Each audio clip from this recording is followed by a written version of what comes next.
segunda hora de Crisis en el Aire, el programa de radio de la revista Crisis, donde, bueno, queríamos recordar esto. El 7 de octubre se cumplieron 91 años del nacimiento de Carlos Mujica, cura, integrante del movimiento Sacerdotes por el Tercer Mundo, que fue asesinado por la AAA en mayo de 1974.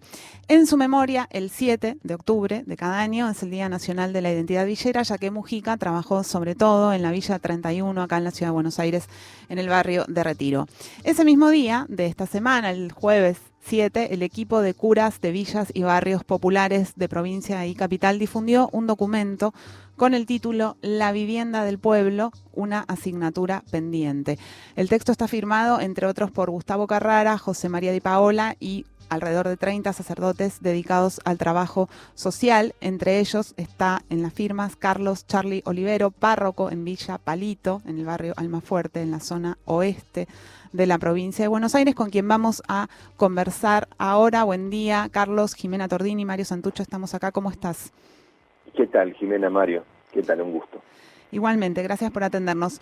Bueno, para empezar el documento te queríamos preguntar esto. El documento pone en el centro el tema de la vivienda, como decía recién en el título, y menciona especialmente la cuestión de los alquileres. Entonces te queríamos preguntar por qué este documento y por qué la cuestión de los alquileres en el centro del planteo que hicieron ustedes.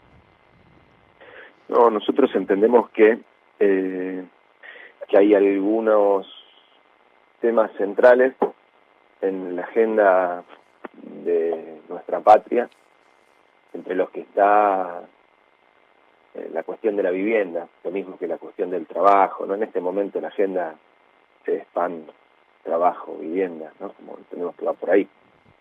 Y en la cuestión de la vivienda, lo que nosotros vemos es que los requisitos para poder alquilar son completamente inaccesibles a las personas de nuestros barrios. O sea, hay muchas personas que no tienen un garante, que no pueden, no sé, depositar muchos meses por adelantado. Hay un montón de dificultades que te van expulsando y que pareciera como que no está contemplada la necesidad de una porción muy importante de nuestro pueblo. Ni hablar como poder acceder a una vivienda propia. Pero no se puede leer la situación de las villas sin leer la situación habitacional en general. Buen día, Charlie, ¿cómo estás? Te habla Mario Sí, Santucho, sí, un Mario. gusto. Bien. Relacionado con esto, ¿por qué nos llamaba la atención, digamos, positivamente el tema de la centralidad de la vivienda y de los alquileres en el documento que publicaron y que, bueno, que circuló bastante y por eso también queríamos conversarlo con vos? Tiene que ver, o sea, lo que nos llamaba la atención es el tema de lo importante de la vivienda en la situación urbana, ¿no? En las grandes metrópolis como Buenos Aires, precisamente, en la que vivimos, y cierta tendencia en los últimos años, creo yo, de los movimientos populares y demás, de plantear la idea de, en cierto modo, volver al campo, ¿no? Regresar, la relación esta entre hábitat y producción de alimentos, otro de los temas centrales, ¿no? Y lo que veíamos rascando un poco esto, por qué aparece con tanta fuerza este planteo, además de la cuestión de los alimentos que es central, es que varios compañeros y compañeras de barrios populares que trabajan en organizaciones sociales nos decían que la situación para la organización popular era muy compleja. La iglesia es uno de los también de las formas de organización más tradicionales y más importantes en los barrios populares. Eh, ¿Vos sentís que hay algo así como una dificultad cada vez mayor para construir comunidad y organización popular en los barrios hoy del conurbano? Siento que cada vez está más difícil, no cabe duda. Lo que están siendo las causas, supongo que serán bastante complejas, ¿no? Como la fragmentación creciente, la estructura de comunicación de este mundo que gobierna, no sé, la tecnocracia, ¿no? La ambición del dinero que nos gobierna, que señala el Papa tantas veces. Sí, está cada vez más difícil construir comunidad, un pueblo cada vez más atomizado, y y coincido con el planteo que están haciendo las organizaciones de que hay que volver al campo, que hay que distribuir la población, que esta ciudad, esto que llamamos AMBA, es una cosa absolutamente inviable, que no puede generar trabajo para todo el mundo, que no puede resolver la cuestión de la vivienda, o sea, eso es un problema estructural grave. Nosotros incorporamos esta referencia a la cuestión de la vivienda, porque en la Villa 31, en la Villa de Carlos Mujica, hubo un desalojo un par de días antes, y un desalojo que no estaba contemplando como una propuesta o la satisfacción del derecho a la vivienda, ¿no? Entonces entendíamos que teníamos que decir, bueno, esto, lo que está mostrando atrás, esto es un iceberg, ¿no? O sea, que vamos a hacer un montón de desalojos, ¿cómo vamos a hacer? O sea, la gente no tiene cómo vivir, no tiene dónde vivir, no tiene dónde asentarse. ¿Cómo vamos a hacer? ¿Y vamos a estar desalojando sin pensar una respuesta? Charly, esto sí llamaba la atención también en el documento que publicaron, que tiene que ver con el video que mencionabas, ¿no? De la niña que circuló masivamente, la niña llorando, ¿no? Denunciando que le habían roto el inodoro que tenía con la mamá en ese asentamiento de mujeres que había en la Villa 31 y que fue desalojada, como contaba. Si uno piensa, 1974, ¿no? Fue asesinado Mujica, casi 50 años después. Un poco la situación sigue siendo igual. A mí me da la sensación, no sé cómo lo ves vos, que incluso la situación es peor y que empeora las cosas cada vez más.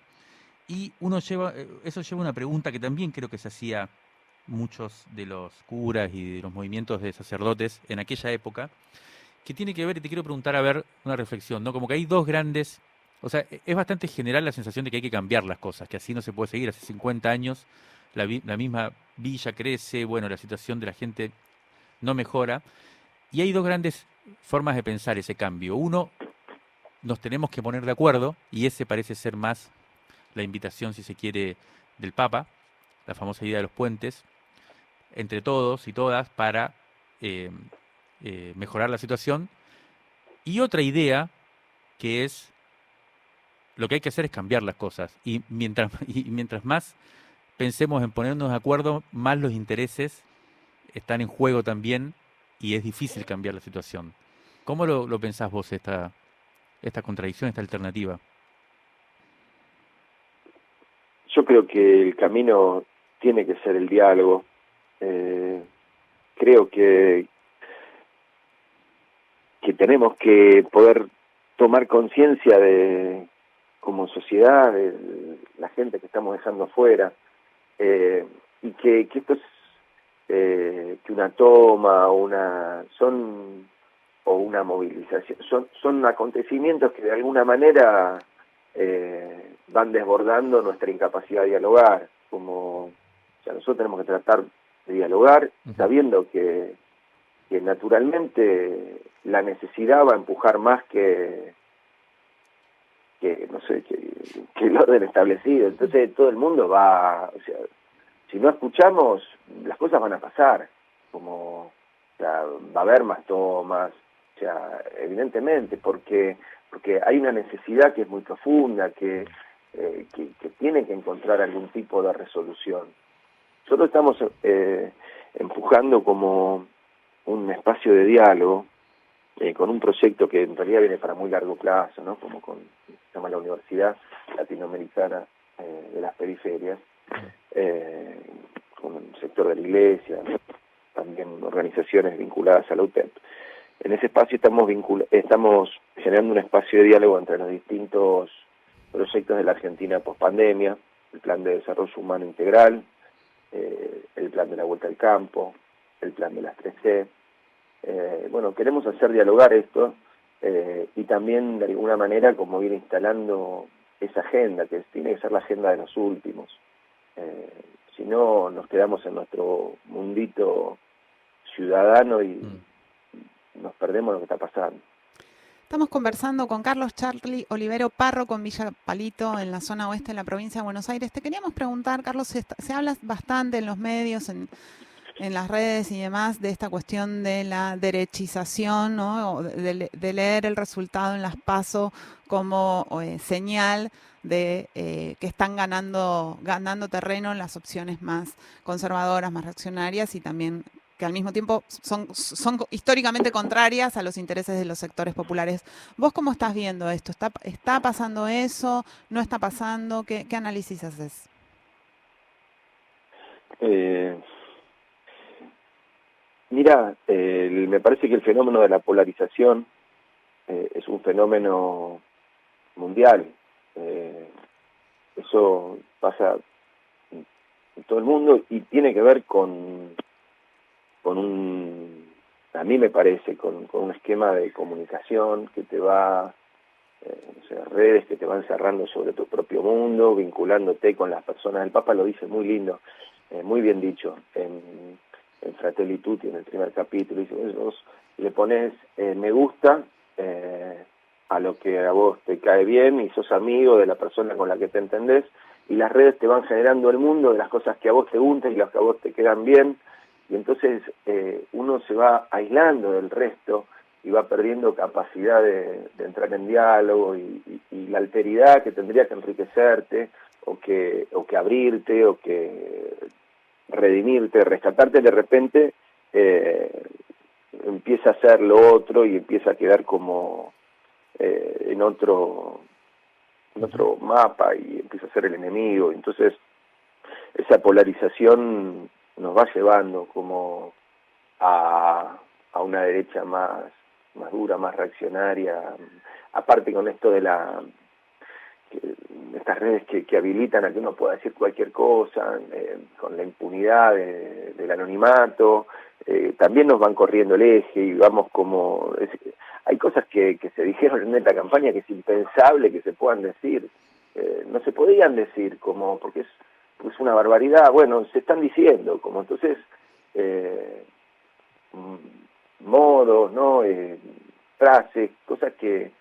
Entonces, a mí me parece que hay algo de la polarización que es muy verdad y que es un fenómeno mundial y que tiene que ver con que, bueno, la conducción de nuestro mundo no está tanto en manos de nuestros gobiernos. Que tiene que ver, claro, con ciertos poderes que por ahí trascienden, ¿no? a la soberanía, si se quiere, popular. Sin duda. Y ahí hay una frase que dentro del documento que me pareció, en ese sentido, no sé, como que me gustaría problematizarla con vos, que tiene que ver con esto, que en algún momento ustedes plantean esta idea de las agendas prioritarias que no se fijan, ¿no? en los problemas de los últimos, como bien decís, y de alguna forma equiparan a la economía liberal, que son precisamente los grandes grupos económicos que hablamos, con el progresismo cultural. Eh, ¿No hay algo como por ahí raro en equiparar estos dos, si se quiere, sectores de producción de sentido? Bueno, en este punto, justo en este punto no están parados en veredas opuestas. Ninguno de los dos presenta como una agenda prioritaria en los más pobres. Como ahora son las propuestas que traen, digamos, ninguno de los dos. Evidentemente vamos a estar siempre un poco más cerca de las propuestas del progresismo, pero nosotros lo que entendemos es que hay que empezar por los más pobres de todos, como empezando por los pobres, llegar a todos. Charlie, y como para terminar, porque se nos está acabando el tiempo, Sí. pero no queríamos dejar de preguntarte cómo ves la situación política. Evidentemente la intervención que hacen ustedes es una intervención que tiene fuerza, que plantea como, bueno, cuáles son las prioridades en el debate actual y evidencian una disconformidad, ¿no? con cómo va la situación. ¿Vos qué pensás que va a pasar en en términos electorales? ¿Están preocupados por la situación política actual, por la crisis que se avecina? O sea, ¿qué escenario ven ustedes para los próximos meses en este sentido, desde el punto de vista más político, digamos, ¿no? Y su repercusión en lo social. Bueno, en alguna medida también lo planteamos en el documento. Nosotros vemos dirigencias muy alejadas de las necesidades del pueblo, como con la malaria económica terrible que hay, vemos como algunas discusiones y qué sé yo, no sé, que están muy en otra frecuencia, como que son discusiones de su pequeño mundo y que no contemplan el dolor, la necesidad. Sí, estamos muy preocupados. Estamos muy preocupados y bueno, pero confiamos. El pueblo tiene reservas morales. El pueblo se va a poner de pie, como lo hizo otras veces. Nosotros confiamos en eso. Esperemos que las dirigentes y los dirigentes estén a la altura para acompañar esos procesos. Muy bien, Charly, te agradecemos muchísimo la comunicación.